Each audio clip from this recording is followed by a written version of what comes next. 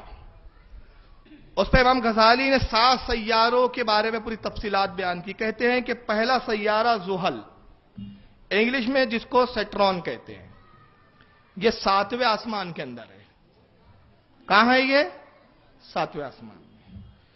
مشتری, جس کو جوپیٹر کہتے ہیں انگلش میں اس کا نام ہے. امام غزالی نے انگلش میں نہیں لکھا, لیکن آپ پڑھے لکھے بچے تو میں انگلش میں بھی بتا دے رہا ہوں کہ یہ عربی نام ہے. مشتری, زحل, مریخ, قمر, شمس, اور اس کے علاوہ زہرہ, عطارد, یہ سب عربی نام ہے. لیکن میں انگلش میں بتاتا چلوں تاکہ آپ کے سمجھ میں آتا جائے کون سا سیارہ کہاں ہے اسلامی پوائنٹ آف ویو سے.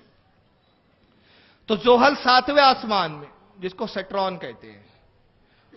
مشتری, جس کو جوپیٹر کہتے ہیں, یہ 6ٹھے آسمان میں. مریخ, جس کو مارس کہتے ہیں, یہ 5ویں آسمان میں ہے. شمس, سورج, یہ 4تھے آسمان میں. ابھی موضوع میرا سورج ہے, میں یہاں تھوڑا سا رک رہا ہوں. سورج کہاں ہے؟ 4تھے آسمان میں. اب آپ سوچیں کہ جب 4تھے آسمان میں تو اس کے نیچے اور 3 آسمان, تو پھر کرنیں ہم تک آتی کیسے ہے؟ اور حدیث پاک میں اللہ کے رسول فرماتے سورج کی ابھی پیٹھ دنیا کی طرف ہے. پیٹھ ہے, رخ نہیں ہے, چہرہ نہیں ہے, پیٹھ ہے. تو انسان اس کی تپش کو برداشت نہیں کرتا. قیامت کے دن اس کا رخ پلٹ جائے گا, چہرہ دنیا کی طرف ہوگا, زمین کی طرف ہوگا. اور 4تھے آسمان سے اتر کر پہلے آسمان تک آ جائیں گا, جس کو کہا گیا نصف النہار پر آنا, یعنی درمیان میں بالکل سیدھ میں آ جائیں گا, نہ ادھر نہ ادھر, بالکل 90 کا اینگل زمین اور اس کے درمیان میں. اور اس کی تپش سے لوگ پریشان ہو جائیں گے, پسینے جاری ہوں گے. یہ سب بخاری سیاستہ کی حدیث ہے, کوئی فردی کتابوں کی کہانیاں نہیں سنا رہا ہوں میں. یہ اہل حدیثوں نے دل میں سوچ لیا کہ بریلوی لوگ کس سے سناتے ہیں. تم بریلیوں کے ساتھ بیٹھتے کب ہو؟ بیٹھو تو تمہیں پتا چلے اپنا وزن. یہ سب سیاستہ کی حدیث ہے, بخاری مسلم کی حدیث ہے کہ اتنا پسینہ آئے گا, اللہ کے نبی کہتے ہیں لوگ اپنے پسینے میں ڈوبیں گے, غرق ہو جائیں گے. کسی کے منہ تک پسینہ ہوگا, کسی کے گردن تک ہوگا, کوئی پورے پسینے کی پیشانی تک ڈوبا ہوا ہوگا. اس میں وہی سلامت ہوں گے جو اللہ کے نیک بندے ہوں گے. اور ان کے بارے میں نبی کہتے ہیں جو اللہ کے نیک بندے ہوں گے, پروردگار ان کو وہ قوت دیں گا کہ ان کے جسم اتنے بڑے ہوں گے کہ پسینہ ان کے ٹخنوں تک ہوگا, وہ ڈوبے ہوئے نہیں ہوں گے. تو قیامت کے وقت آئے گا بھی 4تھے آسمان میں. اب سوال یہ ہوتا ہے کہ جب 4تھے آسمان میں سورج کی کرنیں آتی کیسے ہے؟ کسی نے اعلیٰ حضرت سے پوچھا کہ ہم کون سے آسمان کو دیکھتے ہیں؟ یہ الملفوظ میں موجود ہے. ہم کون سے آسمان کو دیکھتے ہیں؟ اعلیٰ حضرت نے فرمایا ہم 7ویں آسمان کو دیکھتے ہیں, پہلا آسمان کو نہیں دیکھتے. پوچھنے والے نے پوچھا 7ویں کو کیسے؟ فرمایا جتنے آسمان ہیں 6 آسمان, یہ سب شفاف ہے, ٹرانسپیرنٹ ہے, جیسے کانچ. 7 کانچ ایک کے بعد ایک لگا دے اور اتنے صاف کانچ ہو, ایک تصور بتا رہا ہوں, اتنے صاف کہ 7 کانچ کے پیچھے کی جو چیز ہے وہ ہم 7 کانچوں سے ہماری نگاہ گزر کر اس کو دیکھ لیتی ہے. ٹرانسپیرنٹ ہے یہ آسمان. اور اس پر ایک فضیلت کی بات یاد آ رہی ہے تو میں عرض کرتا چلوں کہ ہم 7ویں کو دیکھ رہے ہیں. کون؟ ہم انسان. ہماری نگاہوں کی عالم کیا ہے کہ ہم نے آنکھ اٹھائی 7ویں آسمان کو دیکھ لیا. زحل جو 7ویں آسمان میں ہے اس کو بھی ہم دیکھ لیتے ہیں, دوربین کے ذریعے سے دیکھ لیتے ہیں. 6ٹھے آسمان کے ستارے کو بھی ہم دیکھ لیتے ہیں, مشتری کو.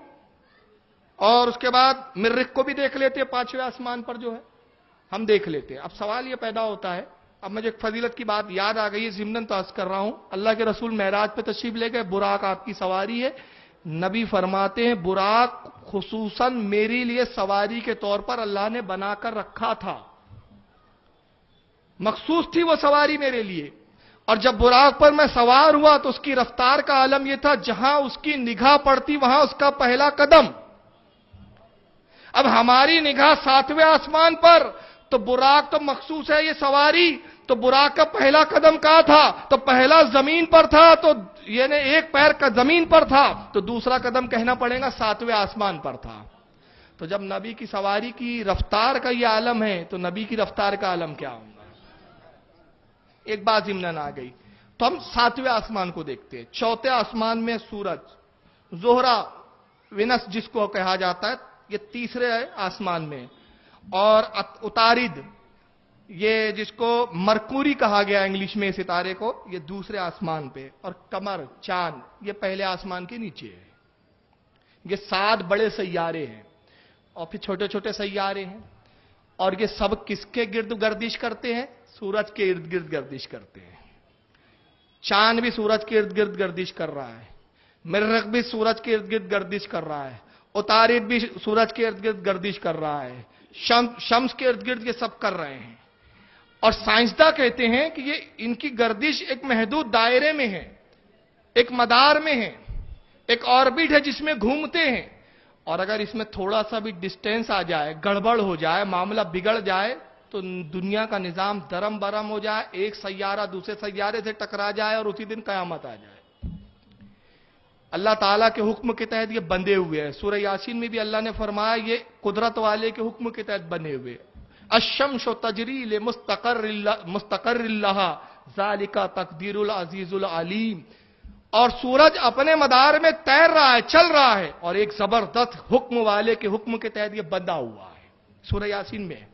تو یہ اللہ کے حکم سے اپنے اپنے مداروں میں، اپنے اپنے ایریوں میں گھوم رہے ہیں، اور سب کی گردش سورج کے ارد گرد ہے۔ پھر ایسے ہزاروں سورج ہے، سائنسداں کہتے ہیں ایسے اور ہزاروں سورج ہمارے سورج کی طرح جو ہماری نگاہوں سے دور ہے، ان کے ارد گرد بھی سیارے گزر رہے ہیں، سب ایک دوسرے کے ارد گرد ہے، کوئی اس کے ارد گرد ہے، کوئی اس کے ارد گرد ہے، اور ان میں ذرا سا بھی ڈسٹینس آ جائے، فرق آ جائے، ان کی گردشوں میں، ان کی حرکتوں میں فرق آ جائے، تو یہ آپس میں ٹکرا جائے، قیامت آ جائے، دنیا کا نظام درم برم ہو جائے۔ تو جب یہ سب ایک دوسرے سے جڑے ہوئے ہیں، ایک دوسرے کے ارد گھوم رہے ہیں، سورج کے ارد گرد گردش کر رہے ہیں، سورج کے ارد گرد ان کی گردش جاری ہے، تو اب میں کہنا چاہتا ہوں کہ جب نبی نے سورج کو پلٹایا،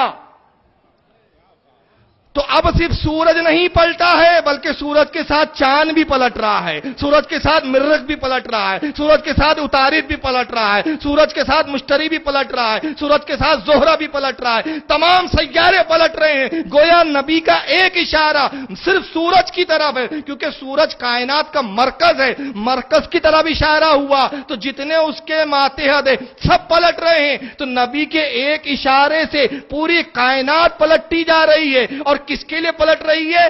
علی کے لیے۔ تو جس کے لیے کائنات پلٹائی جاتی ہے وہی مولا کائنات ہوا کرتا ہے۔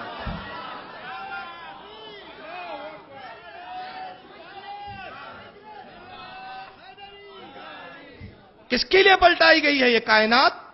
علی کے لیے۔ تو جس کے لیے کائنات پلٹائی جائے وہی تو مولا کائنات ہوتا ہے۔ کیا اب بھی مولا کائنات سمجھ میں نہیں آیا؟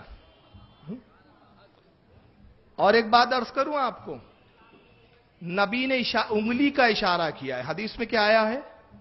ہاتھ کا اشارہ نہیں کیا، انگلی کا۔ تو جب نبی کے انگلی میں یہ طاقت کے کائنات پلٹے، تو قیامت میں جب اختیار کل کا اظہار کریں گا رسول تو کیا عالم ہوگا۔ ابھی تو اشارہ انگلی کا ہوا ہے، کل اختیار کا یہ نہیں ہے، اختیار ظاہر نہیں کیا ہے نبی نے۔ تو جب انگلی کا عالم یہ ہے تو نبی کے دست مبارک کا عالم کیا ہوگا؟ انگلی میں جتنی طاقت ہوتی ہے اس سے زیادہ ہاتھ میں ہوتی ہے، مٹھی میں ہوتی ہے نا۔ انگلی میں کم ہوتی ہے نا، ایک چیز کو آپ انگلی سے اٹھائیں، نہیں اٹھ رہی ہے تو آپ کیا کریں گے؟ پوری انگلیاں لگائیں گے۔ تو نبی نے بتایا اپنے جیسا مجھے نہ سمجھ دو جب تم میری ایک انگلی کا مقابلہ نہیں کر سکتے۔ بولتے ہیں نا ہمارے محاورہ، ابے تو میرے ایک انگلی کے برابر نہیں ہے، یہ محاورہ بھی ہے کہ تو ایک انگلی کے برابر نہیں ہے میرے۔ تو یہ تو ہم گھمنڈ میں بولتے ہیں کیونکہ یہ سامنے والے کو گرانا ہے، مگر نبی کی طاقت تو دیکھو، پوری کائنات نبی کے ایک انگلی کے برابر نہیں ہے۔ تو جب پوری کائنات نبی کے ایک انگلی کے برابر طاقت میں برابر نہیں ہو سکتی تو پورے وجود نبی کے برابر کوئی کیسے ہو سکتا ہے؟ یہ ہے مولا کائنات۔ مگر میں عرض کرتا ہوں ہضم نہیں ہوتی لوگوں کو فضیلت، ان کو کیا بتائیے؟ میری ایک سی ڈی ہے عقائد صحابہ، اس میں نے عرض کیا تھا لوگوں کو یہ بتائیے نبی پتھر کھاتے تھے زخم آ جاتا تھا، سیرت رسول یہ بتائی جاتی ہے۔ وہ عظمت رسول کے نام سے کبھی جلسہ نہیں لیتے، سیرت رسول، سیرت النبی، جلسہ ہے سیرت النبی، میلاد النبی کبھی نہیں منائیں گے، سیرت النبی۔ تو اب سیرت کے نام پہ رسول اللہ پتھر بھی کھا لیتے تھے، کچرا ڈال دیتے تھے لوگ تو آپ برداشت کر لیتے تھے، راستے میں کانٹے بچھا دیے جاتے تھے تو نبی کچھ نہیں کہتے تھے، نبی چلے جاتے تھے، خاموش رہتے تھے، ابو جہل نے ہڈی سے وار کیا، پیشانی زخمی ہو گئی، نبی پاک کی سیرت۔ میں اس پہ ایک جملہ کہتا ہوں، دیکھیے شاید آپ کے لیے نیا ہوں گا، میں کہتا ہوں یہ سیرت رسول ہے یا ایک مزدور کی سیرت ہے؟ یہ سیرت النبی ہے یا مزدور کی سیرت ہے؟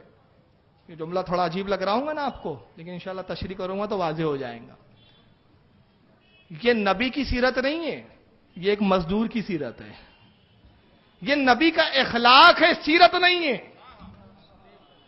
بہت فرق ہے اخلاق میں اور سیرت میں۔ نبی کا اخلاق ہے پتھر کھانا، طاقت ہونے کے بعد بدلہ نہ لینا، اخلاق ہے۔ کانٹے بچھا دیے گئے، پیروں کو زخمی کر لینا، مگر دعائے ہلاکت نہ کرنا طاقت کے باوجود، یہ اخلاق نبی ہے، سیرت نبی نہیں ہے۔ سیرت نبی اس کو نہیں کہتے، یہ سیرت تو آپ میں بھی ہے۔ میں آپ کی مثال میں کہتا ہوں، بمبئی کے کسی بھائی سے آپ کا پنگا ہو گیا، اب بھائی ہے، بھائی 10-20 تو بھائی اور لے کے گھومتا ہے، اس نے آپ کو مار دیا، کیا کر سکتے ہیں آپ؟ مجبوراً مار کھانا پڑے گا، یار یہ بھائی مار رہا ہے، مار بھیا، میں ایک ہاتھ ماروں گا تو بندوق سے ہی مار ڈالے گا میرے کو، جانے 10-20 ہاتھ مار لے، تو آپ مار کھا لیا، برداشت کر لیا، برداشت آپ نے بھی کیا نا، تو یہ سیرت تو آپ میں بھی پائی گئی۔ کیا بدلہ نہیں لے سکے؟ کسی نے آپ کی زمین دبا لی، سامنے والا بہت بڑا دادا ہے علاقے کا، آپ مجبور ہے، کچھ نہیں کر پا رہے، ڈر رہے ہیں یار کچھ بولوں گا میری زمین دبا لیا، مرڈر کر دیں گا، بندوق سے مجھے شوٹ کر دیں گا، آپ مجبور ہے، تو یہ سیرت آپ میں بھی ہے۔ تو میں کہتا ہوں یہ سیرت تو ہم میں بھی پائی جاتی ہے۔ تو پتھر کھانا سیرت النبی نہیں ہے، اخلاق نبی ہے۔ طاقت ہونے کے بعد بدلہ نہ لینا، سیرت النبی کیا ہے؟ سیرت النبی یہ ہے کہ سورج کو پلٹا دینا، چاند کے ٹکڑے کر دینا، درختوں کو بلوا لینا، کنکریوں سے کلمہ پڑھا لینا، یہ سیرت النبی ہے۔ نبی کی سیرت اور ہوتی ہے، ہماری سیرت اور ہوتی ہے۔ ہماری سیرت میں فرق ہے، نبی کی سیرت میں فرق ہے۔ مگر ان کو تو ایسی حدیث سے زیادہ، یہ بیانات ان کے ہوں گے تو ایسی ہوں گے، اور جب ہم لوگ فضیلت پہ بیان کرتے ہیں، بریلوی لوگ یار کتنا بڑھا دیتے ہیں، نبی کو خدا بنا دیتے ہیں، بڑی لوگ، میں کہتا ہم نہیں بڑھاتے بھائی، جس کو خدا نے بڑھایا ہو ہم اس کو کہاں سے پیچھے کر سکتے ہیں؟ ہم نے تھوڑی بڑھایا۔ ایک جگہ میرا بیان تھا ایم پی میں، خواسا علاقہ ہے ایم پی کا، بڑے غیر مقلدوں کا علاقہ ہے۔ اب میں رسول اللہ کی بڑی فضیلت پہ تقریر کر رہا تھا، سوال جواب کا سیشن ہوا۔ ہاں اچھی یاد آئی، اعلان کر دوں کہ ہمارے انتظامیہ نے مجھ سے حکم دیا تھا کہ تقریر کے بعد سلام میں جو نیاز ہوتی ہے وہ بٹ نہیں پاتی ہے پوری طرح، تو میں نے یہ مطلب ایک رائے دی ہے کہ جیسی میرا بیان ختم ہو جائے گا تو نیاز تقسیم شروع ہو جائیں گے، ہم سلام کے لیے نہیں کھڑے ہوں گے، اس بیچ میں آپ کو سوال پوچھنا چاہے تو پوچھ سکتے ہیں۔ تو جب تک نیاز تقسیم ہو 10 منٹ 5 منٹ میں تو ہم 1-2 سوال کے جوابات دے دیں گے، وہ بھی علم میں اضافے کا سبب ہوں گے۔ تو اگر آپ کچھ پوچھنا چاہتے ہیں تو کاغذ پر چٹھی پر سوال لکھ کر مجھے بھیج دیں، جتنی دیر میں سوال کا جواب دوں اتنی دیر میں نیاز تقسیم ہو جایا کریں گی۔ تو انشاءاللہ آج سے یہ ہم معمول بنا رہے ہیں۔ تو بہرحال میں عرض کر رہا تھا کہ خواصہ میں تقریر کر رہا ہوں، سوال جواب کا سیشن ہوا، ایک غیر مقلد صاحب کی چٹھی آئی، کہا کہ جو کچھ بیان ہوا اس میں آپ نے نبی کو خدا کے برابر کر دیا۔ اتنی بڑی بڑی تعریفیں کی کہ آپ تو گویا نبی کو خدا کے برابر کر رہے تھے۔ میں نے جواب میں ایک جملہ کہا، اللہ کرے وہ جملہ آپ سمجھ جائیں، سارے اعتراضوں کا جواب وہ ایک جملے میں ہے، سارے اعتراضوں کا جواب صرف اس ایک جملے میں۔ میں نے کہا تم کہتے ہو، یہ چٹھی آئی اور اس میں کہا گیا کہ میں نے نبی کو یا اہل سنت والجماعت نبی کو خدا کے برابر کرتے ہیں، خدا کے برابر کرتے ہیں، خدا کے برابر۔ پہلے حد خدا تو بتاؤ، نہیں سمجھے آپ لوگ؟ ارے حد خدا تو بتاؤ، جب حد خدا متعین ہوں گی تو کہا جائے گا نبی کو برابر کیا، جب خدا کی کوئی حد متعین نہیں تو نبی کو برابر کہاں سے کیا جا سکتا؟ پہلے حد خدا تو بتاؤ۔ تو یہ بیوقوف بنانا بند کرو۔ شاہ عبدالحق محدث دہلوی رحمت اللہ تعالی علیہ پورے بر صغیر ہند و پاک جب یہ غیر منقسم تھا، اس کے سب سے پہلے محدث جنہوں نے علم حدیث کو رائج کیا یہاں، چاہے دیوبندی ہو، چاہے غیر مقلدین ہو، چاہے علماء بریلی ہو، سب کا سلسلہ حدیث شاہ عبدالحق محدث دہلوی پہ جا کے ختم ہوتا ہے. سب کے پیشوار سب کے مشائخ میں ہیں. وہ اپنی کتاب مدارج النبوت میں فرماتے، بس ایک اصول و ضابطہ دے دیا، کہا کہ نبی کو خدا نہ کہو، باقی جو چاہو سب جائز ہے. نبی کی تعریف میں صرف خدا نہ کہو کہ نبی خدا ہے، باقی جو کہو سب درست ہے. تو ہم نبی کو بڑھاتے نہیں، مگر اب فضیلت ہضم نہیں ہوتی. تو اس تعلق سے علامہ ابن تیمیہ غیر مقلدوں کے عالم، انہوں نے کہا یہ حدیث موضوع ہے. موضوع یعنی من گھڑت، جس کو گڑا گیا. کون سی؟ سورج کو پلٹانے والی. ابن کثیر ان کے شاگرد ہیں، انہوں نے کتاب لکھی دلائل النبوت. اس میں بھی انہوں نے ایک باب قائم کیا اور کہا کہ یہ حدیث موضوع اور من گھڑت ہے. تو اب سارے غیر مقلدین جو ہے ابن تیمیہ کی بات پر ایسا ایمان لاتے ہیں کہ وقت کے بڑے بڑے عالموں کا آپ بتا دو حکم وہ نہیں مانیں گے، مگر ابن تیمیہ کا حکم بتا دو تو بالکل ایمان لے آئیں گے.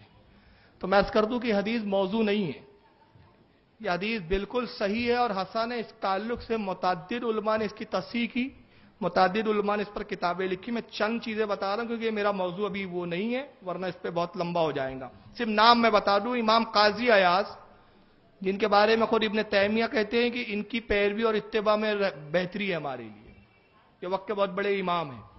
امام قاضی ایاز نے الشفا میں اس حدیث کو لکھا اور فرمایا یہ حدیث صحیح ہے. اس کو حدیث کو فرمایا صحیح ہے. حضرت شیخ الاسلام حضرت ابو زرعات انہوں نے اس کو حدیث کو حسن قرار دیا اور وہ ایک رسالہ لکھا، اور جنہوں نے اس حدیث کو موضوع اور من گھڑت کا ان کا رد کیا. اس کے اندر فرمایا کہ وہ علم حدیث سے کورے ہیں وہ لوگ. امام طحاوی رحمت اللہ تعالی علیہ جو بہت بڑے حدیث کے اور فقہ کے امام مانے جاتے ہیں، حنفی ہے اور فقہ حنفی پہ بہت کام کیا امام طحاوی نے، جن کے بارے میں خود ابن تیمیہ نے بڑی بڑی تعریف کی کہ اپنے وقت کے بہت بڑے محدث، بہت بڑے عالم، فاضل اور ثقہ ہے، سچے ہیں. وہ امام طحاوی نے مشکل الآثار کے اندر فرمایا کہ یہ حدیث صحیح ہے، اور فرماتے کہ ابن تیمیہ نے جو اس کو ضعیف موضوع کہہ دیا انہوں نے بہت بڑی خطا کی. ان کے جملے نہیں ہیں، ان کے یہ ہے، کہتے ہیں کہ جس کو علم حدیث کا تھوڑا سا بھی حصہ ملا ہو، جس کو علم حدیث کا تھوڑا سا بھی حصہ میسر آیا ہو، اس کو اس حدیث کے یاد کرنے میں پیچھے نہیں رہنا چاہیے. اس کو چاہیے کہ اس حدیث کو حفظ کرے، یاد کرے. حضرت امام شہاب الدین خفاجی نے نسیم الریاض میں اس کی تصحیح کی. اس حدیث کی تصحیح کرنا کہتے ہیں اس کی سند پر بحث کی، سند پہ بحث کر کے ایک راوی پر جرح اور تعدیل کی، جرح کو بھی اس کے تعدیل سے بھی بدلا، اور اس کے بعد پھر اس پہ حکم صادر کیا کہ اس کے سارے راوی سچے ہیں، ثقہ ہے، اور یہ حدیث بالکل صحیح ہے. حضرت امام ابن حجر شافعی المکی نے الصواعق المحرکہ کے اندر اس حدیث کو صحیح فرمایا، اور حضرت امام جلال الدین سیوطی رحمت اللہ تعالی علیہ نے اس تعلق سے پورا رسالہ کتابی لکھ ڈالی اس حدیث کے تعلق سے. ان کی کتاب کا نام ہے کشف اللبس فی حدیث رد الشمس، یہ کتاب ہے. صواعق المحرکہ میں حضرت امام ابن حجر مکی الہیثمی ایک بڑا عجیب واقعہ لکھتے ہیں. وہ واقعہ سن لیجئے. کہتے ہیں حضرت امام ابو منصور المظفر، یہ وقت کے ایک بہت بڑے امام گزرے ہیں، حوالہ بھی سن لے، الصواعق المحرکہ صفحہ نمبر 126، اور اس کو تفسیر روح البیان میں اس واقعے کو جو میں ابھی بیان کرنے والا ہوں، حضرت امام اسماعیل حقی نے تفسیر روح البیان کے اندر صفحہ نمبر 152 پر بھی لکھا ہے، جلد نمبر 1 پر. یہ دونوں امام نقل کرتے ہیں صحیح سند کے ساتھ کہ حضرت امام ابو منصور المظفر کوفہ کے اندر بیان کر رہے تھے. بہت بڑے وقت کے امام تھے، حدیث ان کے شاگرد لکھتے تھے، یہ حدیث بیان کرتے. حدیث بیان کرتے کرتے وہ اسی حدیث پر پہنچے، سورج غروب ہونے والی، کہ رسول اللہ نے علی کی نماز کی ادا کے لیے سورج کو انگلی کے اشارے سے نکالا. فرماتے وہ عصر کا وقت تھا. علماء کہتے ہیں کہ یہ جب حدیث انہوں نے بیان کرنا شروع کیا تو عصر کا وقت ختم ہونے کے قریب تھا اور سورج غروب ہو رہا تھا. ایک عجیب اتفاق تھا کہ وہ اس حدیث پر اس کی گفتگو کر رہے تھے، اس پر نکات بیان کر رہے تھے، اور سورج غروب ہو رہا تھا، عصر کا وقت ختم ہو رہا تھا. اور حضرت امام ابو منصور المظفر نے بھی نماز عصر نہیں پڑھی تھی. لوگوں نے اشارہ کیا کہ حضرت بیان ختم کیجئے، سورج غروب ہونے والا ہے، نماز قضا ہونے کا وقت آ گیا ہے. تو کہتے ہیں حضرت امام ابن حجر المکی الحیتمی رحمت اللہ علیہ کہ یہ جلال میں ممبر پہ کھڑے ہو گئے اور سورج کی طرف دیکھ کے کہا، اے سورج تجھے اس خدا کا واسطہ، اس رسول کا وسیلہ کہ جس رسول نے علی کے لیے سورج پلٹایا ہے، دیکھتا نہیں میں اسی علی کی فضیلت میں وہی حدیث بیان کر رہا ہوں، اگر یہ حدیث صحیح ہے تو پلٹ کر آ جاؤ۔ امام ابن حجر المکی حیتمی فرماتے ان کا یہ کہنا تھا کہ سورج پھر دوبارہ باہر آئے، تو گویا بتایا کہ نبی کے صدقے میں نبی کی امت کے اولیاء کو بھی اللہ ایسے اختیارات دیتا ہے۔ تو جب یہ ولیوں کا اختیار ہے کہ یہ سورج پلٹا دے ذکر علی سے، جملہ سنیں، ذکر علی سے، تو جس کے ذکر میں یہ طاقت، جس کے ذکر کی یہ برکت کہ سورج پلٹ آئے، تو اس ذات میں کتنی طاقت ہوں گی، اس کی شجاعت کا کیا کہنا۔ آئیے میں علی کی ایک اور شجاعت بتاتا ہوں اور ایک فضیلت بتا دوں۔ مکہ فتح ہوا، اللہ کے رسول صلی اللہ علیہ وسلم مکہ فتح کرنے کے بعد خانہ کعبہ میں داخل ہوئے۔ سب سے پہلا کام، جتنے بت ہیں سب کو کعبے سے باہر نکالو، جتنی تصویریں انبیاء کی بنا دی گئی ہے سب تصاویروں کو باہر نکالو۔ صحابہ نے تصویروں کو نکالا، بت نکالنے کا سلسلہ شروع ہوا، بتوں کو نکالا گیا۔ حدیث کے الفاظ ہے اور روایتوں میں بیان کیا گیا کہ رسول اللہ خانہ کعبہ میں داخل ہوئے تو بت کو آپ کس طرح گراتے ہیں، پہلے گراتے ہیں، صحابہ اٹھاتے ہیں اور باہر لے جا کے پھینک دیتے ہیں۔ تو نبی کے بت کے گرانے کا انداز بھی دیکھیں، اللہ کے رسول کے ہاتھ میں ایک چھڑی ہے، ایک عصا ہے، سرکار بت کی طرف اشارہ کرتے ہیں، چھڑی کو لگاتے نہیں ہیں بلکہ کیا کرتے ہیں، اشارہ کرتے ہیں۔ جیسی بت کی طرف چھڑی سے اشارہ ہوتا ہے بت قدموں میں گر پڑتا ہے، جس بت کی طرف اشارہ ہو رہا ہے بت قدموں میں گر پڑتا ہے۔ سوال یہ پیدا ہوتا ہے، آپ نے چھڑی کو ان بتوں سے چھوا کیوں نہیں، دور سے اشارہ کیوں کیا؟ تو ایک بات تو بظاہر یہ سمجھ میں آ رہی ہے کہ نبی اپنی طاقت بتا رہے ہیں کہ جس چھڑی کو میں چھو دوں اس کی طاقت دیکھو کہ اشارہ ہو تو بت گر جائے۔ میں دوسرے لفظوں میں پھر کہہ دوں کہ ریموٹ، اس زمانے کا ریموٹ، مگر چھوا کیوں نہیں؟ اس کی علماء نے بڑی پیاری حکمت بیان فرمائی۔ وہ کہتے ہیں کہ اس کی وجہ یہ ہے کہ نبی پاک صلی اللہ علیہ وسلم کو اللہ نے وہ عظمت عطا فرمائی تھی کہ نبی جس چیز کو چھو دے اس پر جہنم کی آگ حرام ہو جاتی ہے۔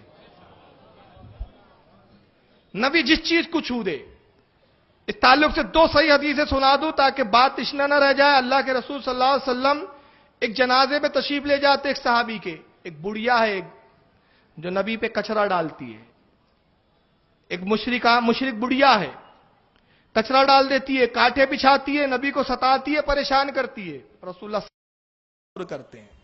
یہ اخلاق نبی تھا۔ اب سیرت النبی دیکھیں، اور رسول اللہ گئے تو بہت دھوپ تیز تھی، صحابہ نے عرض کیا یا رسول اللہ آپ اس گھر کے سائے میں آ جائیں۔ ایک گھر سامنے تھا اور وہ اتفاق سے اسی بڑھیا کا گھر تھا اور وہاں سایہ تھا۔ سرکار نے فرمایا معلوم ہوتا ہے شاید یہ اسی بڑھیا کا گھر ہے جو مجھ پہ روز کچرا ڈالتی ہے، کہیں ایسا نہ ہو کہ وہ مجھے دیکھے اور پھر کچرا ڈالے۔ صحابہ نے کہا یا رسول اللہ اس وقت وہ بیمار ہے۔ آپ گئے اور اس کی دیوار سے ٹیک لگا کر آپ کھڑے ہو گئے، دیوار سے ٹیک لگا کے سائے میں۔ تبھی دروازہ کھلتا ہے، بڑھیا باہر نکلتی ہے، کہتی ہے لوگوں محمد کہاں ہے صلی اللہ علیہ وسلم؟ کہا یہ ہے آقا۔ کہتی ہے اللہ کے نبی، اللہ کے رسول، میں آپ اللہ کی بارگاہ میں توبہ کرتی ہوں، آپ سے معافی مانگتی ہوں، کلمہ پڑھا لیجئے، کلمہ پڑھا دیجئے۔ کہا بڑھیا روز ستاتی تھی، کس چیز نے متاثر کیا تجھے، کس چیز نے تجھے کلمہ پڑھنے کی طرف راغب کیا؟ کہتی ہے اللہ کے نبی یہ تو نہیں جانتی، بس اتنا جانتی ہوں میں بستر پہ پڑی ہوئی تھی، ایک خوشبو محسوس ہوئی اور میں بیمار تھی، صحت یابی ہوئی، دل نے کہا کہ محمد اتنے دن سے میرے ظلم و ستم کو برداشت کر رہے مگر کوئی غلہ نہیں کرتے، محمد حق ہے، محمد حق پر ہے، تو میں حضور آئی ہوں اور آپ پر ایمان لانا چاہتی ہوں۔ کلمہ پڑھایا، مسلمان کے جبریل آتے کہتے یا رسول اللہ آپ جانتے ہیں اللہ نے اس کے دل میں کیوں ڈالا؟ اللہ نے مجھ سے کہا جبریل اس کے دل میں ایمان کی برکتیں ڈال دے، اس کا دل ایمان کی طرف پھیر۔ اور اے اللہ کے نبی، اللہ فرماتا ہے کہ محبوب سے کہہ دو کہ اے محبوب جس کے گھر کی دیوار سے آپ کی پشت لگ جائے اللہ کو گوارا نہیں کہ اس گھر کا مکی جہنم میں جل جائے، وہ گوارا نہیں ہے مجھے۔ تو نبی جس چیز کو چھو دے وہ جنتی۔ حضرت انس ابن مالک نے صحابہ کی دعوت کی، دعوت کرنے کے بعد کنیز سے کہا دسترخوان بچھا. کنیز نے ایک دسترخوان لایا, بچھایا, بہت گندا میلا تھا. کافی دن سے اس دسترخوان پہ کھا رہے تھے, دھلا نہیں تھا. دوستوں نے کہا یار یہ تو بڑا گندا ہے. کہا فکر نہ کرو ابھی صاف ہو جائیں گا. کہا کب دھوں گے, کب سوکھیں گا؟ کہا دھونے کی ضرورت نہیں, سامنے تندور جل رہا تھا, سردی کی راتیں تھی, ایک آگ روشن تھی, روشن اس میں سمجھ لیجئے اس زمانے میں جیسے ہوتا تھا, ایک گڑھے میں لکڑیاں جلا دی جاتی تھی کہ گھر تاکہ گرم رہے. انس ابن مالک نے اس دسترخوان کو لیا اور اس آگ میں ڈال دیا. دوستوں نے کہا اے انس یہ کیا کیا, وہ تو جل کر خاک ہو جائیں گا. آپ نے فرمایا وہ بالکل نہیں جلے گا. ہاتھ ڈالا, دسترخوان جب باہر نکالا تو دسترخوان صاف تھا, میل جل چکا تھا, لیکن دسترخوان کے ایک بھی دھاگے کو کچھ بھی نہیں ہوا تھا. کہا یہ تو کرامت ہے. کہا کرامت نہیں ہے, یہ رسول اللہ کا معجزہ ہے. کہا انس ہم نہیں سمجھے. کہا سنو, ایک مرتبہ میں نے اللہ کے نبی کی دعوت کی, سرکار تشریف لائے, اللہ کے نبی نے اسی دسترخوان پہ کھانا کھایا. کھانا کھانے سے فارغ ہونے کے بعد آپ نے اسی دسترخوان سے ہاتھ پوچھ لیا تھا. میں نے جان لیا نبی نے اس کو چھو لیا ہے, اس کو تو جہنم کی آگ نہیں جلا سکتی, یہ تو دنیا کی آگ ہے. بس تب سے میں دسترخوان کو ایسے ہی صاف کرتا ہوں. تو نبی جس کو چھو دے اس کو آگ نہیں جلا سکتی.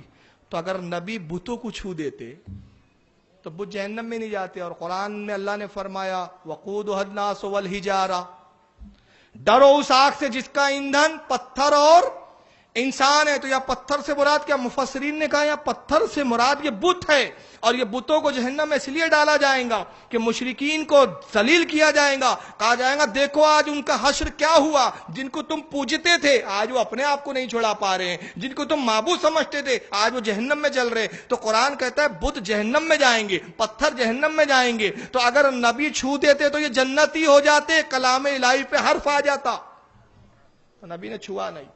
مگر ایک بہت بڑا بت تھا, اس کا نام تھا ہبل. کعبے کی چھت پر تھا, وہ سب سے بڑا ہبل. اہل مکہ کہتے تھے خوشحالی کا بت ہے, اسی کے سبب سے خوشحالی ہے ہمارے یہاں. اب یہاں ایک حکمت دیکھیں آپ, میں بتانا یہ چاہتا ہوں کہ جس طرح لکڑی کے اشارے سے, چھڑی کے اشارے سے بت گرائے گئے تھے دوسرے, اس کو بھی گرا سکتے تھے نبی. مگر نبی نے ایک اعجاز دینا مقصود تھا, ایک فضیلت عطا کرنی تھی, اور اپنے مقام کا بھی اظہار کرنا تھا, اور مقام علی بھی بتانا تھا. کہاں این علی, کہاں ہے علی؟ قریب آتے ہیں, یا رسول اللہ حاضر ہوں. کہا علی اس بت کو تم گراؤ.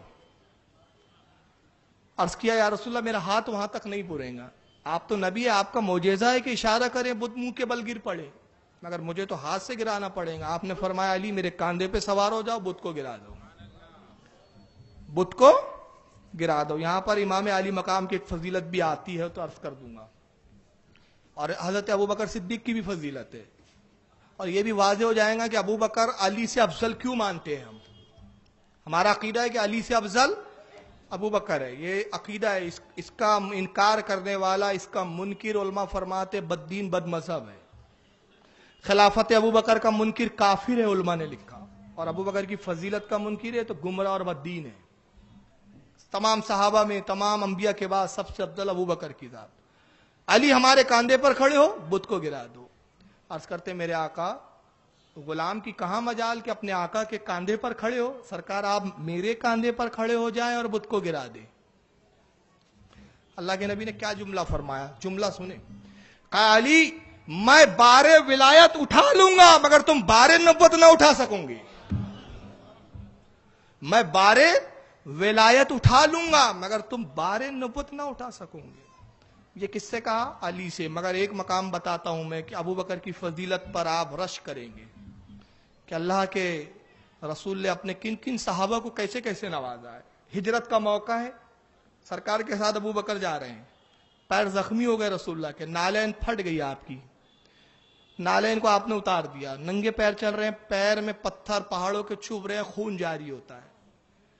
ابوبکر صدیق کا بھی وہی حال ہے, آپ کی بھی نالین پھٹ چکی ہے, آپ بھی ننگے پیر چل رہے ہیں. مگر رسول اللہ کے تلوے مبارک میں جب خون کو جاری ہوتے ہوئے دیکھا تڑپ گئے. عرض کہ یا رسول اللہ مجھ سے برداشت نہ ہوں گا, میں یہ ضبط نہیں کر سکتا کہ میرے آقا کے پیر زخمی ہو اور میں اس کو دیکھتا رہوں. اللہ کے نبی آپ میرے کاندھے پہ سوار ہو جائیے. اللہ کے نبی ابوبکر کے کاندھے پر سوار ہو گئے اور پورے اس پہاڑوں کی وادی سے ابو بکر رسول اللہ کو اس عالم میں لے کے چلتے ہیں کہ نبی کاندھے ابو بکر پر سوار ہے اور ابو بکر ننگے پاؤں چلے جا رہے ہیں. یہاں کہا گیا علی تو بار نبوت نہ اٹھا سکیں گا، مگر ابو بکر نے اٹھا لیا. گویا بتایا ابو بکر فضیلت میں علی سے افضل ہے.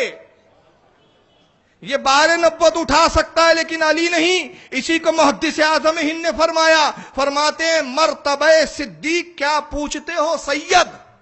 سید ان کا تخلص ہے محدث اعظم ہند کا علیہ رحمہ. کہتے ہیں مرتبہ صدیق کیا پوچھتے ہو سید، ہر چیز کے جامع ہیں نبوت کے سوا. ہر چیز ہے ان کے پاس، صرف کیا نہیں ہے؟ نبوت نہیں ہے. کہا علی تم بارے نبوت نہیں اٹھا سکو گے، میرے کاندھے پہ کھڑے ہو جاؤ. جب حکم دیا تو الحکم فوق الادب، حکم ادب پر فوقیت رکھتا ہے. حضرت علی کاندھے پہ کھڑے ہوئے، اور جب کاندھے پہ کھڑے ہوئے تو رسول اللہ مسکرائے. کہا علی کیا دیکھ رہے ہو؟ کھڑے کہاں ہیں؟ کاندھے رسول پہ. سرکار کی ہائٹ کتنی ہوں گی؟ 5 ساڑھے 5 فٹ، پونے 6 فٹ. مگر علی کیا کہتے یا رسول اللہ کیا دیکھ رہے ہو؟ علی اللہ کے نبی اپنے سر اقدس کو عرش اعظم سے لگا ہوا دیکھ رہا ہوں. اور کیا دکھ رہا ہے علی؟ حضور 18,000 عالم آنکھوں کے سامنے روشن ہے. یہ نبی کی بلندی تھی. اللہ کے نبی نے اپنے کاندھے پہ سوار کر کے یہ مقام بھی دکھایا. علی نے بت کو گرایا اور فوراً بس یہ بت کا گرنا، اور ادھر علی نے اپنے آپ کو کاندھے رسول سے بھی گرا دیا. اترے نہیں، گرا دیا. صحابہ دوڑے علی کو سہارا دینے کی. کیا کیا علی؟ اترتے آرام سے، نرمی کے ساتھ اترتے، اپنے آپ کو گرا دیا. شاید زخم لگے ہو، سر پہ چوٹ آئی ہو، کچھ معاملہ ہڈی پھڈی کا معاملہ، فریکچر کا معاملہ نہ ہو. اتنے تیزی سے گرایا، اتنی سبقت کے ساتھ گرایا. لوگ صحابہ دوڑے، آپ مسکراتے ہوئے اٹھتے، اشارہ کرتے کہ نہیں میں ٹھیک ہوں. عرض کرتے یا رسول اللہ بڑی عجیب بات ہے، اللہ کے نبی میں گرا، میں نے اپنے آپ کو گرایا، لیکن اللہ کے نبی معاملہ یہ ہے کہ مجھے چوٹ نہیں آئی. سرکار نے پوچھا علی تم نے اپنے آپ کو گرایا کیوں؟ جلد بازی کیوں کی؟ انتظار کیوں نہیں کیا؟ میں نیچے بیٹھ جاتا، تم اتر جاتے. عرض کہ یا رسول اللہ آپ کا حکم تھا، الحکم فوق الادب، حکم ادب پر فوقیت رکھتا ہے. آپ کے حکم کی فرما برداری نہ کرنا اپنے ایمان کو گوانا ہے. حکم کے تحت آپ کے کاندھے اقدس پر کھڑا تو ہو گیا، مگر اتنی دیر کے لیے جتنی دیر آپ کے حکم کی تعمیل کرنا تھا. حکم کی تعمیل ہو گئی. اب ایک لمحہ بھی حکم کی تعمیل کے بعد آپ کے کاندھے پہ کھڑے ہونا ابو طالب کے بیٹے نے گستاخی سمجھا، اس لیے اپنے آپ کو گرا دیا. کام ہو گیا، اب یہ تو مزید کام کے بعد کھڑا ہونا ہے.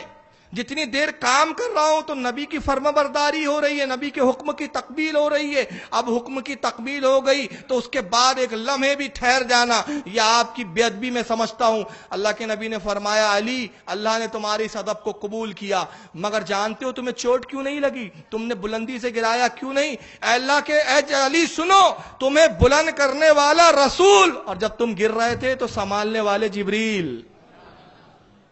جبریل نے اپنے پروں پر تم کو لیا تھا.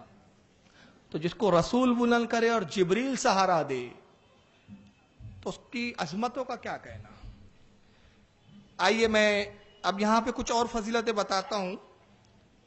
کل انشاءاللہ خاتون جنت پر بولنا چاہتا ہوں، اور خاتون جنت کے تعلق سے بھی وہ باتیں آپ سنیں گے انشاءاللہ جو بہت کم سننے کو ملتی ہے، اس لیے آج اس کو اختتام کریں گے. حضرت علی کے بارے میں نے کل یا پرسوں عرض کیا تھا کہ آپ کی فضیلت کو دیکھ کر بہت سے لوگ گمراہ بھی ہوئے. اس میں ایک فرقہ نصیری ہوا، توہین کرنے والوں میں خارجی ہوا. امیر معاویہ سے رضی اللہ تعالیٰ عنہ خلافت کے معاملات کو لے کے کچھ نزاع ہوا.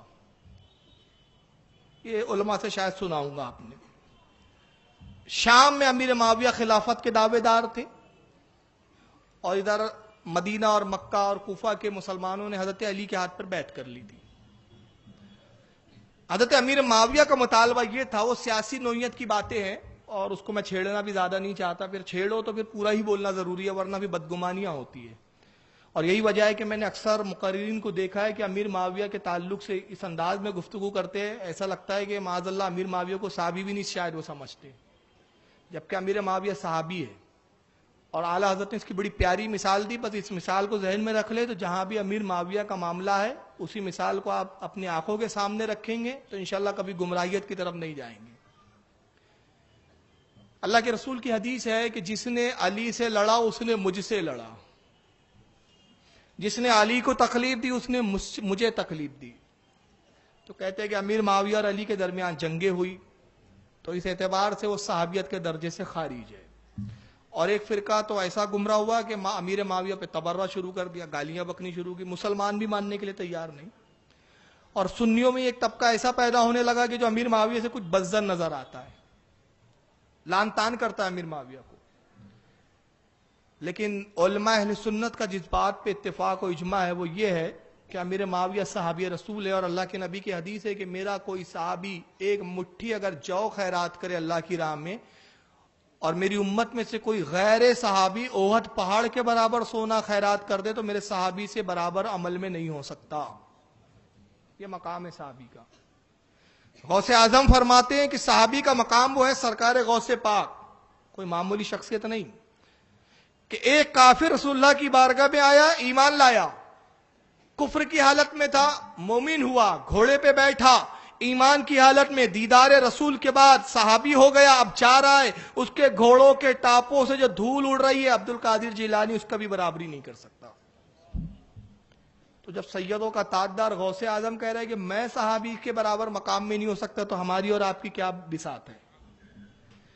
حضرت عبداللہ ابن مبارک کہتے ہیں، جو امام بخاری کے استاد ہے، امام اعظم ابو حنیفہ کے شاگرد ہے، امام بخاری کے استاد، امام ابو حنیفہ کے شاگرد، امام بخاری کے مشائخ ہے، دادا استاد ہے، دادا استاد ہے امام عبداللہ ابن مبارک۔ ان سے کسی نے پوچھا عمر بن عبدالعزیز افضل یا امیر معاویہ افضل؟ عمر بن عبدالعزیز مجدد ہے پہلے صدی کے۔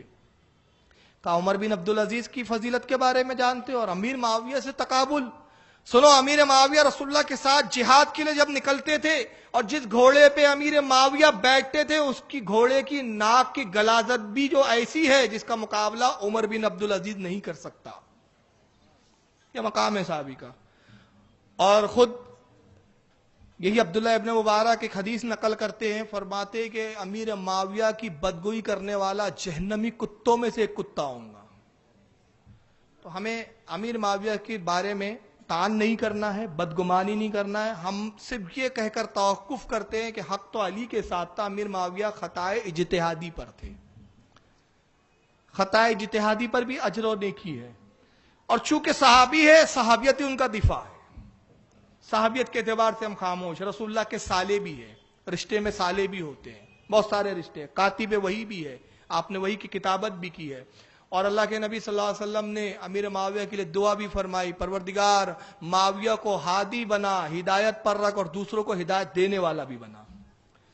تو یہ بھی ان کی فضیلت ہے۔ بہرحال امیر معاویہ کا مطالبہ یہ تھا کہ عثمان غنی کی جو شہادت واقع ہوئی، جنہوں نے ان کو شہید کیا، وہ قاتل میرے حوالے کیے جائیں۔ اور حضرت علی کا فرمان یہ تھا، آپ کا کہنا یہ تھا کہ وہ قاتل نامزد نہیں جب تک تحقیق نہ ہو جائے، تفتیش نہ ہو جائے، جب تک ثابت نہ ہو جائے کہ کون ہے جو عثمان غنی کے قتل میں شریک ہے اس سازش میں، تب تک کسی شبے کی بنیاد پر، شک کی بنیاد پر کسی کو بھی قتل کرنا درست نہیں ہے۔ اس بات کو لے کر اختلاف بڑھتا رہا، یہاں تک کہ امیر معاویہ رضی اللہ تعالیٰ عنہ نے حضرت مولا کائنات کو خلیفہ ماننے سے انکار کر دیا۔ ایک موقع پہ جنگیں ہوئی ان کی، ہمیشہ حضرت علی غالب رہے، لیکن پھر ایک وقت ہی آیا کہ ان میں آپس میں کمپرمائز ہو گیا، آپس میں صلح ہو گئی۔ جب صلح ہوئی حضرت امیر معاویہ سے علی نے صلح کی، تو علی کے ماننے والوں میں ہی، حضرت علی کے ماننے والوں میں ایک طبقہ ایسا نکلا جنہوں نے کہا کہ اے مولا کائنات، اے علی، تم نے امیر معاویہ سے صلح کر لی اور صلح کے لیے ابو موسیٰ اشعری کو منتخب کیا، ان کو حکم بنایا کہ جو ابو موسیٰ اشعری طے کریں، یہ صحابی رسول ہے، جو یہ حکم دے ہم سب اس کو مانیں گے۔ آپ نے غیر اللہ کو حکم بنایا، اور اللہ فرماتا ہے قرآن میں لا حکم الا اللہ، کسی کا حکم نہیں سوائے اللہ کے حکم کے، کسی کا حکم نہیں مانا جائے گا سوائے اللہ کے حکم کے۔ آپ نے غیر اللہ کا حکم تسلیم کر لیا، لہذا معاذ اللہ مشرک ہو گئے، کافر ہو گئے۔ علی کی انہوں نے تکفیر کر دیا، علی کو کافر ڈکلیئر کر دیا، اور یہ ہو گئے خارجی کہلائے۔ یہاں تک کہ بعض اللہ علی پر تبرہ کرتے گئے اور حضرت علی کے خلاف گالیاں بکتے۔ حضرت علی نے بہت چاہا کہ ان کو سمجھایا جائے، بتایا جائے لیکن یہ نہیں مانے. آخر میں نتیجہ یہ ہوا کہ نہروان کے میدان میں ان سے مقابلہ ہوا. عبد الرحمن ابن ملجم تھا ایک، جو حضرت علی کے ساتھیوں میں ہوا کرتا تھا. حضرت علی کا فرمانبردار تھا یہ ایک زمانے میں، آپ کے غلاموں میں تھا، مگر یہ خارجیوں کے چکر میں آیا اور خارجی ہو گیا. حضرت علی کو پتا چلا، مصر کا رہنے والا تھا، اس کو بلایا، سمجھایا، عبداللہ ابن عباس نے سمجھایا. اس کے بعد کچھ سمجھ میں آئی، پھر وہ حضرت علی کے ساتھ لشکر میں آ گیا. خارجیوں سے جنگ ہوئی. اب یہ خارجی کون تھے پتہ ہے؟ ان کا ایک تھوڑا سا پس منظر میں بتا رہا ہوں. ان کی عبادت و ریاضتوں کا یہ حال تھا کہ اللہ کے نبی نے فرمایا تھا کہ ایک ایسی جماعت آئیں گی کہ جن کی عبادتوں کو دیکھ کر تم اپنی عبادتوں کو ہیچ سمجھو گے. ایک حدیث پاک ہے جس کو مشکات میں بھی نقل کیا اور غالباً مسلم میں بھی ہے کہ اللہ کے رسول صلی اللہ علیہ وسلم کے پاس ایک جنگ کا سے مال آیا، مال غنیمت. آپ اس کو تقسیم فرما رہے ہیں، صحابہ میں تقسیم کر رہے ہیں. ایک شخص آتا ہے قبیلہ بنو تمیم کا، اس کا نام ذو الخویسرہ ہے. ذو الخیسرہ آتا ہے اور کہتا ہے محمد انصاف سے کام لو. معاذ اللہ، اے محمد انصاف سے کام لیجئے، سب کو برابر برابر دیجئے. اللہ کے رسول نے فرمایا اگر میں ہی انصاف سے کام نہ لوں تو پھر روئے زمین پر انصاف کرنے والا کون ہے؟ حضرت عمر نے تلوار نکالی، عرض کیا یا رسول اللہ اجازت دیجیے ابھی اس کی گردن تن سے جدا کر دوں. آپ نے فرمایا عمر تلوار کو میان میں رکھو، اس سے ایک جماعت نکلیں گی، یہ تنہا نہیں ہے، اس کے ساتھ ایک جماعت ہے، اس کی پشت میں ایسے نطفے ہیں، ایسے اس کے خاندان میں پیدا ہونے والے ہیں، اس سے ایسے سلسلے اور ایسے خاندان نکلیں گے جو نماز بہت زیادہ پڑھیں گے، اتنی عبادتیں کریں گے، اتنی عبادتیں کریں گے کہ تم ان کی عبادتوں کو دیکھ کر اپنی عبادتوں کو ہیچ سمجھو گے، کمتر سمجھو گے. کس سے کہا جا رہا ہے؟ صحابہ سے. یعنی اندازہ لگائیے کہ صحابہ کی عبادتیں بھی ان کی عبادتوں کے مقابلے میں کم نظر آ رہی ہیں.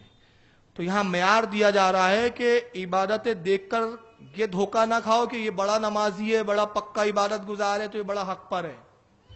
حق کا مدار نمازیں نہیں ہیں، یہ ٹیکے نہیں ہیں، یہ جو بینڈ آ جاتے ہیں بڑے بڑے یہاں پر. جی حق کا معیار ہے عقیدہ. کیا ہے؟ عقیدہ گندا تھا، عقیدہ تھا علی کافر ہے. اس زمانے کا خارجی علی کو کافر کہتا تھا، اس زمانے کا خارجی محبان علی کو کافر کہتا ہے. بات ایک ہی ہے. تو نبی نے پہچان بتائی، کہا عبادتیں اتنی کریں گے کہ تم ان کی عبادتوں کو دیکھ کر اپنی عبادتوں کو ہیچ سمجھو گے. اور فرمایا قرآن کی تلاوت کریں گے، قرآن کو خوب پڑھیں گے، مگر قرآن ان کے حلق سے نیچے نہیں اترے گا. مطلب صرف پڑھیں گے، دکھاوا کریں گے، یہاں تک کہ دین سے ایسے نکلیں گے جیسے تیر کمان سے نکل جاتا ہے. اور پھر مثال دی اللہ کے نبی نے، کہا کہ یہ ممکن ہے، حالانکہ یہ بھی ممکن نہیں ہے، صرف مبالغے کے ساتھ سمجھانے کے لیے اللہ کے رسول فرما رہے، حالانکہ یہ ممکن نہیں ہے. فرمایا یہ ممکن ہے کہ کمان سے نکلا ہوا تیر واپس کمان پر آ جائے، مگر یہ دین میں دوبارہ لوٹ کر آئے، یہ ممکن نہیں ہے. ان کے دلوں پہ مہریں لگا دی جائیں گی. ختم اللہ علی قلوبہم، اللہ نے ان کے دلوں پہ مہر کر دی. اور اس کے بعد فرمایا کہ جو ان کو پائے اور قتل کرے اس کے لیے بڑا اجر و ثواب ہے. اسی ذو الخویسرہ سے خارجی فرقہ نکلا. اور ایک دوسری حدیث میں اللہ کے نبی فرماتے یہ ختم نہیں ہوں گے، یہ تھوڑی تھوڑی جماعت میں نکلتے جائیں گے، نکلتے جائیں گے. قیامت کے قریب ان کی نسلیں اتنی ہوں گی جیسے کیڑے مکوڑے ہو جاتے ہیں، یعنی اتنی بھرمار ہو جائیں گی، کوچے کوچے میں گلی گلی میں دکھیں گے. یہ سب حدیثوں سے بتا رہا ہوں میں، لنترانی نہیں ہے. اور یہاں تک فرمایا ایک مقام پہ کہ ان کا آخری دستہ، آخری گروہ دجال کے ساتھ نکلیں گا. تو آج ان کی نسلیں آج بھی موجود ہیں. ان کی عبادتوں کا یہ حال تھا کہ جو جھوٹ بولے اس کو بھی یہ کافر سمجھتے تھے. جھوٹ بولنا بھی کفر تھا، گناہ صغیرہ کرنا بھی کفر تھا. ان کا عقیدہ تھا ایک وقت بھی اگر جان بوجھ کے نماز چھوڑ دی تو کافر ہو گیا. اتنے عبادت گزار، اتنے ریاضت کرنے والے، رات رات بھر جاگتے تھے، قرآن پڑھتے تھے، عبادت کرتے تھے. اور انہوں نے دعویٰ کیا کہ علی نے ابو موسیٰ اشعری کو حکم بنایا، لہذا ابو بکر کہہ رہا ہوں علی، لہذا معاذ اللہ حضرت علی کافر ہو گئے. نہروان کی جنگ ہوئی. حضرت علی رضی اللہ تعالیٰ عنہ اپنے اصحاب کے ساتھ نہروان کے میدان میں نکلتے ان سے مقابلہ کرنے کے لیے، اور راستے میں ایک گرجا گھر آتا ہے۔ اب یہاں حضرت علی کی آپ خصوصیت کو دیکھیں، اور جو علم علی کو نبی کے صدقے میں وراثتاً ملا تھا اس کا عالم دیکھیں۔ ایک گرجا گھر میں پہنچے تو گرجا گھر کا پادری اوپر سے جھانک رہا ہے اور دیکھ رہا ہے کہ ایک لشکر آ رہا ہے، اور لشکر جو ہے مسلمانوں کا معلوم ہوتا ہے۔ چھت پہ سے اس نے آواز دی کہ یہ لشکر کہاں جا رہا ہے؟ تو جو لشکر کے سامنے سپاہی تھے انہوں نے کہا کہ یہ لشکر نہروان جا رہا ہے تاکہ بددینوں کا قلعہ کما کرے، ان کو کاٹ پیٹ کے صاف کرے۔ کہا تمہارا امیر کہاں ہے؟ میں اس سے ملنا چاہتا ہوں، تمہارے امیر کو مجھ سے ملاؤ۔ لوگوں نے خبر دی حضرت علی تک، سرکار مولا کائنات گھوڑا دوڑاتے ہوئے قریب آتے ہیں، گھوڑے سے اترے، گرجا گھر میں داخل ہوئے۔ ایک بہت بڑا ہال تھا، وہاں وہ پادری کھڑا ہوا ہے، آپ اس سے ملاقات کے لیے آتے۔ کہا کہ پادری کیوں ملنا چاہتا ہے، کیا بات ہے، کیا گفتگو کرنی ہے؟ کہتا حضور آپ امیر ہیں اسلامی فوج کے؟ کہا ہاں۔ کہا میں ستاروں کا بہت بڑا جاننے والا ہوں، علم نجوم کا بہت ماہر ہوں، میں ابھی کل رات ستاروں کی گردش کو دیکھ رہا تھا، تو ابھی ستاروں کی جو گردشیں ہیں، جن محوروں میں جو ستارے ہیں، فلاں ستارہ فلاں محور پر ہے، فلاں ستارہ فلاں برج میں ہے، یہ ابھی الگ الگ برجوں میں جو ستارے ہیں، یہ 7 انتہائی منوس ہے، اس 7 میں آپ جنگ مت کیجیے، اگر آپ جنگ کریں گے تو ہار جائیں گے، شکست ہوں گی آپ چاہیں تو یہاں قیام کریں، رک جائیں، ٹھہر جائیں، جب یہ 7 گزر جائیں 1-2 روز کے بعد تب آپ جنگ کیجیے گا۔ دیکھیں یہاں ایک مجاز بھی دیا جا رہا ہے، ہماری قوم کا آج حال یہ ہے کہ ہم شگونوں کی طرف بھاگتے ہیں، اور اللہ کے رسول نے فرمایا بدشگونی شرک ہے۔ شگون کیا؟ کانچ کا گلاس ٹوٹ گیا، ارے کام نہیں ہوگا۔ کوے نے کاؤں کیا، ارے مہمان آنے والا ہے۔ یہ سب بدشگونی اسلام میں نہیں ہے۔ کوئی شخص آ گیا، کہا ارے یہ تو بڑا منوس ہے کم بخت، اس کو دیکھ لیا کام ہی نہیں ہوگا۔ اس پر ایک بات یاد آ رہی ہے، چلیے عرض کر دیتا ہوں، اصلاح بھی ضروری ہے، تھوڑی سی بیانات تو ہوتے رہتے ہیں۔ اکبر بادشاہ کے زمانے میں ایک شخص تھا، مشہور تھا کہ بڑا منوس ہے، اس کو جو دیکھ لے اس کو دن بھر کھانا ہی نہیں ملتا۔ تو اکبر نے جب سنا، کہا میری رعایا میں اتنا منوس جو اس کو صبح صبح پہلی بار دیکھ لے اس کو کھانا نہ ملے؟ کہا پکڑ کے لاؤ اس کو۔ پکڑ کے لایا، کہا میری خوابگاہ کے سامنے والے کمرے میں اس کو سلاؤ، سب سے پہلے کل اٹھوں گا اسی کو دیکھوں گا۔ صبح دروازہ کھلا، بادشاہ سلامت بیدار ہوئے، اس کو بھی دروازہ کھولا گیا، بادشاہ نے اس کو دیکھا، اس نے بادشاہ کو دیکھا۔ اتفاق کی بات، اتفاق ہی تھا، دن بھر بادشاہ ایسے کام میں مصروف ہوا کہ واقعی کھانا نہیں ملا، واقعی ایسی ہو گیا۔ بادشاہ بھوکا پیاسا رات میں آیا، دن بھر تو مصروف رہا، کھانا ہی نصیب نہیں ہوا، بہت دیر رات کو کھانا کھایا، سو گیا، صبح اٹھا، دربار بھرا، سب سے پہلا حکم صادر کیا، اس بنوس کو پکڑ کے لاؤ۔ لایا گیا، بیچارہ غریب روتے کاپتے ہوئے آ رہا ہے، اب تک تو لوگ گالیاں بکتے تھے بنو سے، آج تو بادشاہ سے پالا پڑا ہے اپنا، پتہ نہیں کیا کرتا ہے۔ بادشاہ نے کہا واقعی تو بڑا منوس ہے، جو تجھے دیکھ لے کھانا نصیب نہیں ہوتا، تجھے کوئی حق نہیں کہ تو میری رعایا میں زندہ رہے۔ جلاد تلوار نکال قتل کر دی، مار ڈالو اس منوس کو، کہ کھانا نہیں ملتا اس بدبخت کو دیکھو تو۔ وہ رونے لگا۔ ملا 2 پیازے بیٹھے ہوئے تھے وہاں، اس کے وزیر تھے، بہت چالاک عالم دین تھے، کبھی ملا 2 پیازوں کے قصے موقع ملا تو سناؤں گا، بڑے بہت مزیدار قصے ان کے، صحیح قصے، بربل جیسے فرضی قصے نہیں ہیں، بربل تو ایک فرضی قصے بہت بھرمار ہے اس کی۔ ملا 2 پیازے بیٹھے تو وہ بار بار ملا کی طرف دیکھتا، وہ ملا 2 پیازے عالم دین بھی تھے، قریب آیا، کہا حضور مجھے بچائیے، کیا یہ بے قصور انسان کا قتل نہیں ہے؟ تو ملا کو واقعی لگا کہ ہاں بیچارے کا کیا قصور یار، کھانا نہیں مل رہا ہے۔ تو ملا کھڑے ہوئے کہا بادشاہ سلامت، جان کی امان ہو تو کچھ عرض کروں۔ بادشاہ نے کہا ملا کہیے کیا کہنا چاہتے ہیں؟ کہا حضور جان کی امان۔ بولے امان ہے۔ کہا حضور آپ اس کو کیوں قتل کر رہے ہیں؟ کہا سبب سنا نہیں آپ نے، دیکھا نہیں، اس کو جو دیکھتا ہے کھانا نصیب نہیں ہوتا، یہ منوس ہے۔ کہا حضور اس سے زیادہ منوس تو آپ ہیں۔ بادشاہ جلال میں ملا کیا کہتے ہو؟ کہا حضور جان کی امان۔ کہا جان کی امان نہ ہوتی تو تجھے بھی قتل کرتا۔ کہا حضور آپ نے امان دی۔ کیا کہتے ہو، میں کیسے منوس؟ کہا حضور آپ اس سے زیادہ منوس، آپ کہتے صبح آپ نے اس کو دیکھا کھانا نصیب نہیں ہوا، اس نے آپ کو دیکھا آج اس کو سزائے موت ہو رہی ہے، تو اس سے زیادہ تو منوس آپ ہوئے نا۔ بادشاہ نے کہا واقعی، جاؤ اس کو چھوڑ دو۔